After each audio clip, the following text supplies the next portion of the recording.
way, I am so honored to be joined here by these three incredible heroes. Not just veterans, American heroes, and I thank God for them and for their service. Thank you very much.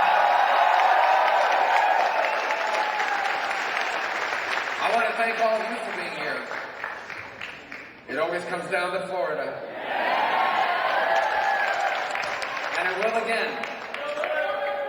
And I am so grateful that all of you are here today. We have a lot of work to do in the next 7 days. But what's at stake is worth it. What's at stake is the future of the greatest country in the history of all of mankind.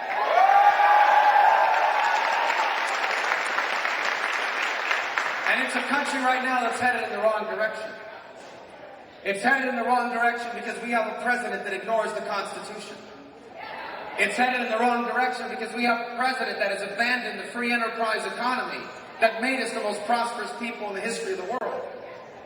It's headed in the wrong direction because we have a weak commander-in-chief who is gutting our military and betraying our allies.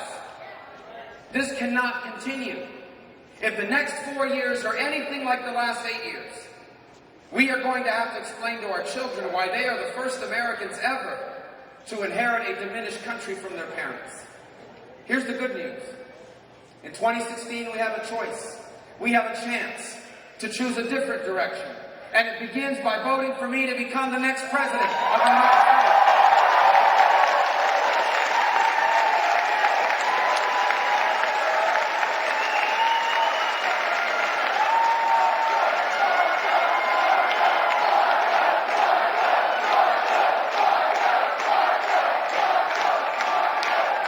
We have a chance.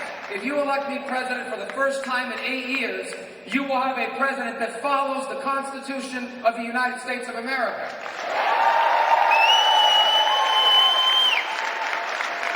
You'll have a president that respects your First Amendment right and protects your First Amendment right to live out the teachings of your faith in every aspect of your life. If you elect me for the first time in 8 years, you're going to have a president that protects your Second Amendment right to defend yourself and your family.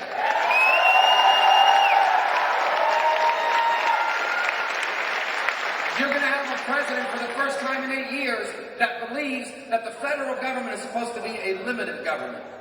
That most of the solutions to our problems do not come from government. They belong, and if government has a role to play, it is at the state level. You will have a president that believes and follows the 10th Amendment and returns power to the states.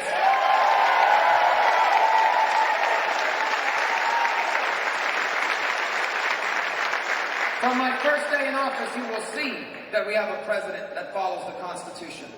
Because after I take the oath of office, I'm going straight to the Oval Office. And I am going to repeal every single one of Barack Obama's unconstitutional executive orders.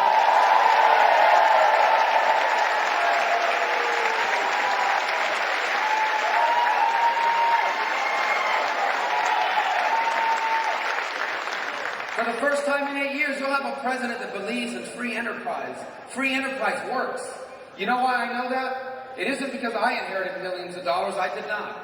It is because my mother was a maid and my father was a bartender. And the reason why they had jobs is because someone created those jobs, not the government. Someone risked money to open up a hotel. You know why they did that in America? Because free enterprise works. Free enterprise works because it is the only economic model in the history of the world where you can make poor people rich and you don't have to make rich people poor. Where you can lift everyone.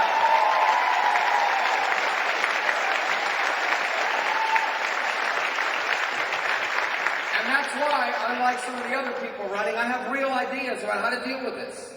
Real ideas. You go on my website, marcorubio.com. And you will see a real plan to roll back taxes. You will see a real plan to roll back federal regulations. You will see a real plan to save Social Security and Medicare. My mother's on Social Security and Medicare. We are going to save Social Security and Medicare. A real plan to balance the budget. A real plan to fully utilize our energy resources. And a real plan to deal with Obamacare.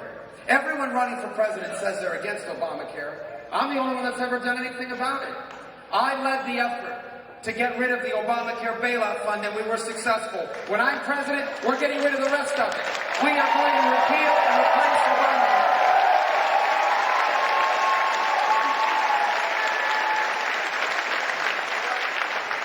And when I'm president of the United States for the first time in 8 years, you will have a real commander-in-chief. Someone prepared to lead our nation, not a weak commander-in-chief like the one we have now. Now, you heard the testimonial of these great Americans who have served our country in uniform. And it's important to understand that the next president of the United States will have the power over the most powerful fighting force in all of human history. The next president of the United States will have the ability to send our young men and women off to die and into harm's way. And it cannot be someone like Donald Trump that does not have the judgment or the wisdom or the respect that you need in order to be the commander-in-chief of the United States.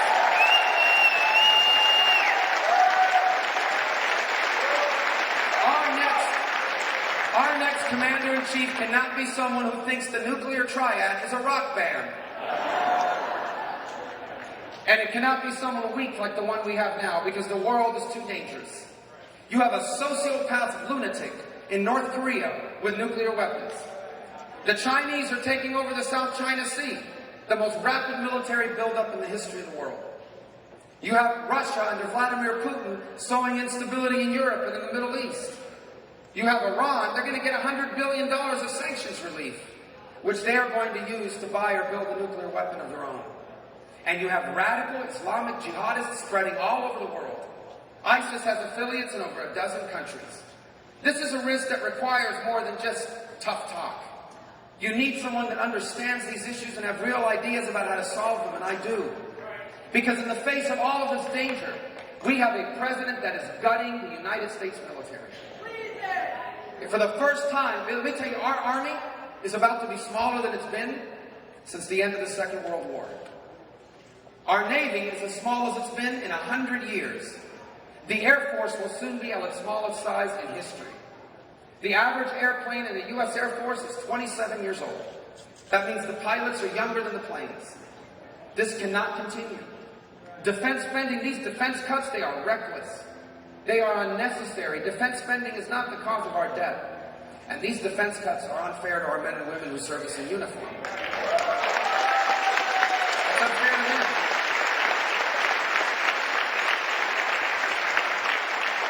We are asking them to go into harm's way. Except now they're going into harm's way with less pay, less training, less equipment, and less support, and less people alongside them, and with rules of engagement that do not allow them to win and to succeed. That will change when I'm president. Because when I'm president, we are going to undertake a Reagan-style rebuilding of the United States military.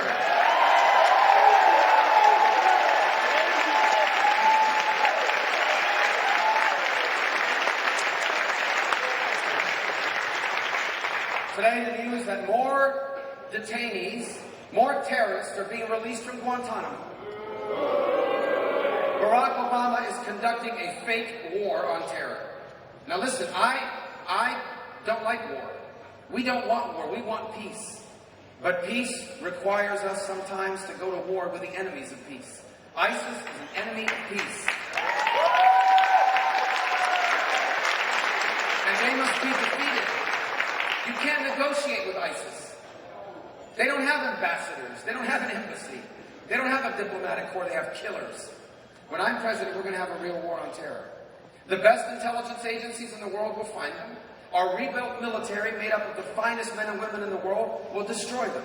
And if we capture any of these terrorists alive, they are not going to have the right to remain silent. They're not getting a court hearing in Manhattan. They're not coming to a prison in America. They are going to Guantanamo.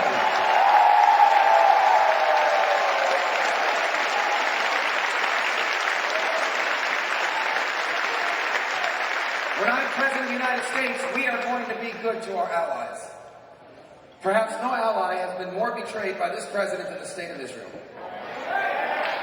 Israel is the only pro-American free enterprise democracy in the entire Middle East. The only one. And this president treats Israel with less respect than the Ayatollah of Iran. He gives the Prime Minister of Israel less respect than he gives the Ayatollah in Iran. And by the way, Donald Trump has said that he's not taking sides between Israel and its enemies. I'm taking sides. We're going to be on Israel's side.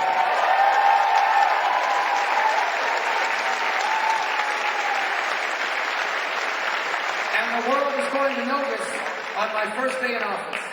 Because when I get to the Oval Office, after I'm done repealing all those unconstitutional executive orders, the next thing I'm going to do is I will cancel Barack Obama's deal with Iran. On my first day in office.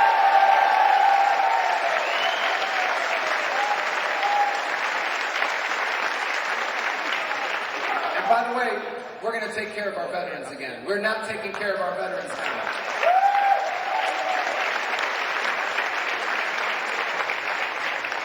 It is a total outrage. 2 weeks ago, or maybe 2.5 weeks ago, in USA Today, there was an article, the headline, USA Today. It said this. It said that calls to the VA suicide hotline were going to voicemail. No one held accountable for that. By the way, they have the power to hold them accountable now. A year ago, Jeff Miller and I, Jeff Miller is the congressman from Florida and Pensacola, and myself, we passed a bill called the VA Accountability Act. I passed this law. It gave the president the power to fire senior executives at the VA that are not doing a good job. They're not using it. They're not using it. No one was held accountable for that. Well, about 3 days ago, we get the news that a young man, a veteran, had committed suicide. He had laid down in front of a train track and was run over and killed. He was one of the people that left a voicemail. They called him back the day after he killed himself. And yet no one is being held accountable. There are good people at the VA. And there are good people, there are veterans that work at the VA. We're not picking on them. But there are people at the VA that need to be held accountable. When I'm president, if you are not doing a good job at the VA taking care of our veterans, you will be fired from your job at the VA.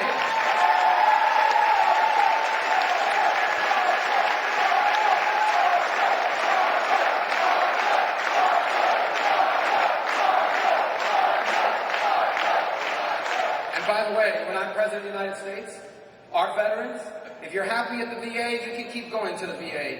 But you will be able to take your VA benefits to any hospital or any doctor that you want to go see.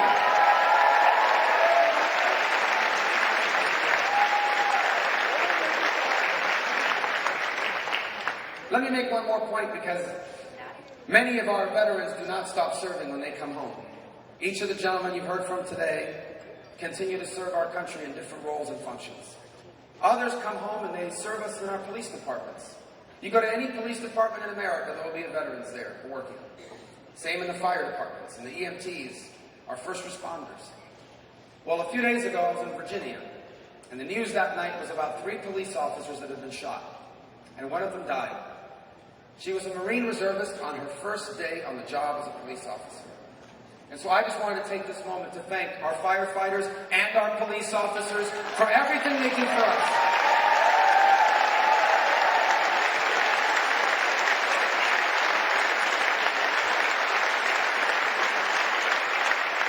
As you can see, there's a lot of work to be done, because 8 years is a long time to do damage. And we have one last chance to get this right, or an entire generation of Americans will lose out on the promise of America. People would say, well, that's an exaggeration. We hear that every 4 years. Well, it's because it's been going on for so long that we've now run out of time. This is our last chance to get it right before an entire generation of Americans is locked out of the promise of this great country. Most of these elections, most of the time, these elections are a choice between 2 political parties, or a choice between different names on a ballot. And this election most certainly has that. But I want to make the argument to you that this election goes deeper than the choice between political parties. I want to make the argument to you that this election is really a referendum. A referendum on our identity as a nation, and our identity as a people, and by the way, our identity as Republicans and as conservatives.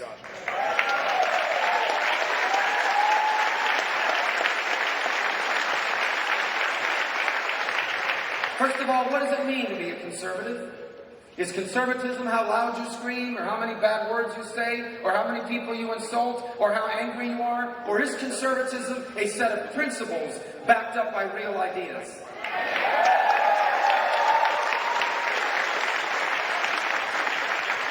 Because for me, conservatism was defined 36 years ago. I grew up when Ronald Reagan was in the White House, and he defined conservatism as an optimistic vision of the future, a realistic view of our challenges, a set of principles about limited government and free enterprise, and a strong national defense and traditional values, principles that were backed up by ideas, real proposals, and real solutions. This is what conservatism is about at its best. Anything else is inauthentic. Anything else is not real conservatism. Conservatism is not about preying on people's fears. It's not about taking advantage of people's hopelessness. Conservatism recognizes that our times are tough. Reagan inherited a tough time. But conservatism is also about the truth. That we can do anything as a nation, that there's no problem we can't solve, and no future we can't create, if we apply our principles to the unique challenges of our time. It's also a time to choose our identity as America. For over 2 centuries, this has been an exceptional country. Not because our economy is the biggest in the world, though that is certainly a part of it. Not because our military is the most powerful in the world, though we're proud of that. But because we're the place where anything is possible. We're the place where anyone from anywhere can achieve anything. I know this personally, as do many of you. For I do not come from economic privilege, and there's nothing wrong with it.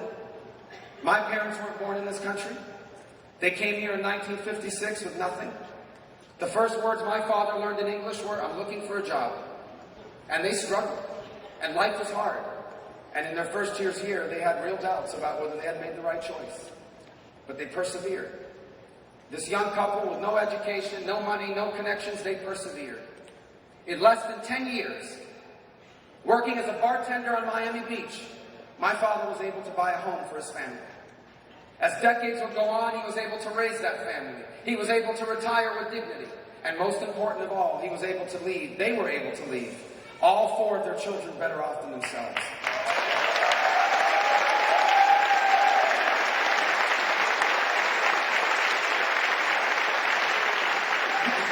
I share that story with you because that would have been nearly impossible almost anywhere else on earth.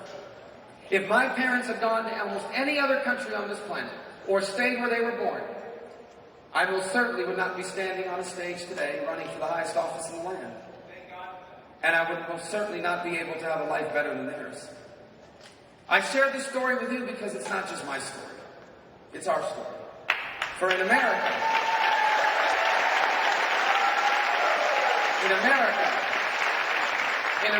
we are all just a generation or 2 removed from someone who made our future the purpose of their lives. It's what your grandparents did for your parents. It's what your father did for you when he worked 2 jobs. It's the sacrifices your mother made so you could have the life she never did. Or maybe it's what you're doing for your children now. This universal hope to leave our children better than ourselves has found fulfillment repeatedly only one place on earth, and that is here in this great country. It has a name. It's called the American Dream.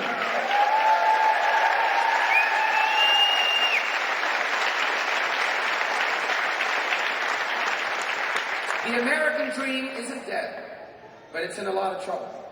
After 8 years of Barack Obama, after failures by leaders in both political parties, the American dream is in a lot of trouble. And we will lose it if we keep doing what we are doing now. And the American dream was not automatic. The American dream did not happen on its own. It happened because for over 200 years, over 2 centuries now, each generation of Americans did what they needed to do to leave their children better off than themselves. No generation in American history had it easy, not one. We were founded out of a great challenge, declaring independence from the most powerful empire in the world. We had a civil war that almost ended a young country. We had a First World War, and a Great Depression, and a Second World War, and a long Cold War. The 60s divided us over civil rights in Vietnam. The 70s saw long gas lines and a president resign in scandal. When have Americans ever had it easy? Because being special isn't easy. Being special is hard. Being exceptional is difficult. But for over 2 centuries, each generation before us did their part. And now the time has come for this generation to do its part. Now the moment has arrived for us to do what needs to be done. And if I'm elected, when I'm elected President of the United States, we are going to do our part.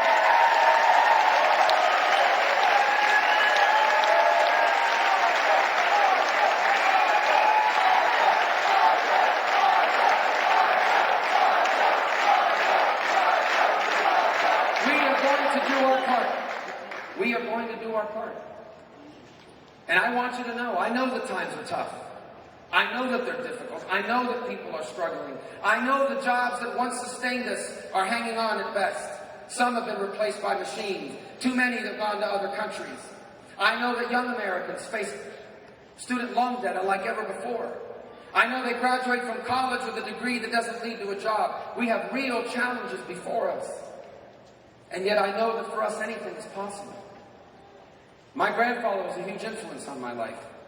He grew up with us until he passed away when I was 13. He lived with us while I was growing up. He didn't grow up with us. He lived with us while I was growing up. My grandfather was born in 1899. When he was born, there wasn't even airplanes in the sky. There weren't even people flying on airplanes. It didn't exist. And yet one night, on the summer of 1969, he watched a man step foot on the moon. And you know what he told me years later? He said that night? He said, Americans can do anything. You put a man on the moon, they can do anything. Americans can do anything. We can do anything. There is no challenge we can't meet. There is no problem we can't solve. There is nothing we cannot overcome, but we must do it now in this generation. We must reclaim the principles that made us special. The limited government, the free enterprise, our traditional values, a strong national defense, and we must apply those principles to the challenges of the 21st century. That's what I will do when you make me president. And let me tell you what history will say of us when our work is done. It will say that we, this generation, lived in the early years of this new century in a very difficult time. And after 8 years of Barack Obama and one crazy election, we came this close to getting it wrong. And then in 2016, we remembered who we were. In 2016, we remembered what America was.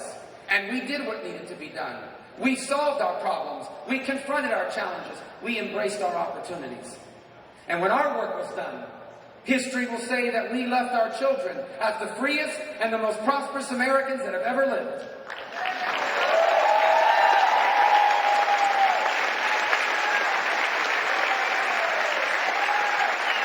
History will say that because we did what needed to be done, the American dream didn't just survive, but it reached more people and changed more lives than ever before. And history will say that because we did what needed to be done, the 21st century wasn't as good as the 20th century. It was better. It was a new American century. This is what we have a chance to do together.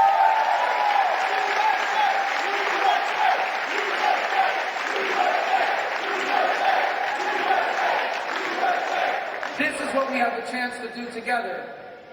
But it starts here in Florida.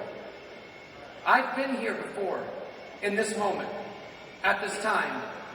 For 5 years ago, I was a private citizen who saw our nation headed in the wrong direction, and I said, our next U.S. Senator has to be someone that stands up to the Obama agenda and offers a clear alternative. And the establishment of our political party came to me and said, well, we found the person to do it. His name is Charlie Crist. He's the governor of Florida. He has a 70% approval rating. And he's pretty moderate, so that means he can win, because we can't win with a conservative. And I said, well, I know Charlie Crist. I've seen what he's done in Florida. He is neither a conservative nor really a Republican. And if you elect him, he's not going to be much different than Barack Obama. But they didn't believe me. And the entire establishment of the political Republican Party was against me. In Tallahassee and in Washington. But we persevered. I was 35, 40, 55 points down in the polls. I had no idea how I would raise the money to even stay in that race.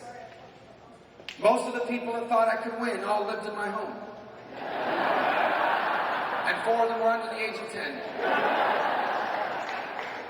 But it was too important. Because I knew that Charlie Crist was not what he said he was. And I knew he would not do what he said he would do.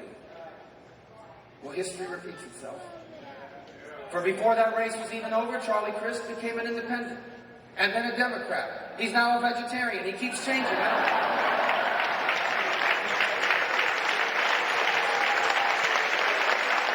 Well, here we are again. Things are actually worse than they were 5 years ago. And once again, they say it can't be done. Once again, when I got into this race, they told me you need to wait in line. It's not your turn. I said, wait for what? After 8 years of Barack Obama, this is no time for waiting. This is no time for patience. This is no time for action.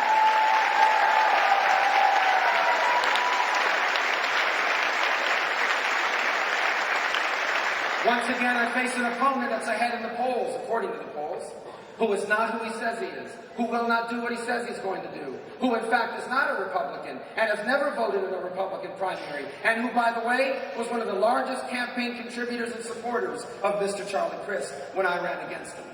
And just as we did then, we're going to do it again now. We will win this election, and you are going to make it happen.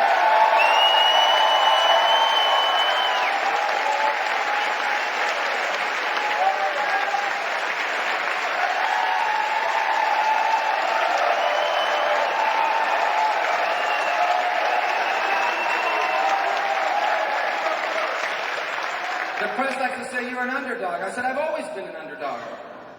I didn't inherit money or a Rolodex from my parents. And there's nothing wrong if you do. But my whole life I've had to scratch and claw and earn each and every step of the way.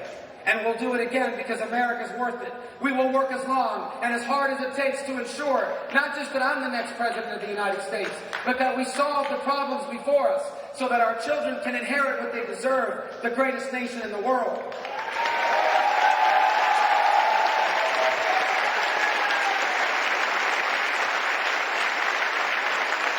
But first, I need your help.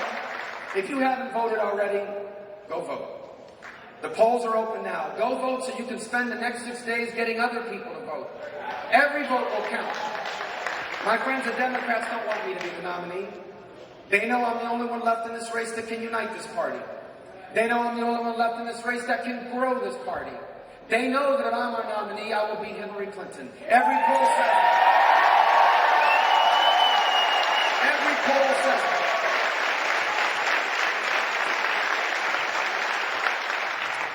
And so it has to happen here, and it has to happen now. I need your vote. I need you to go out and find as many people as you can to vote for me. So we can win a week from today, but then we're coming back because we're going to win Florida again in November, and I'm going to be elected president, and we're going to turn America around. Thank you, and God bless all of you. Thank you, Sarasota. Thank you.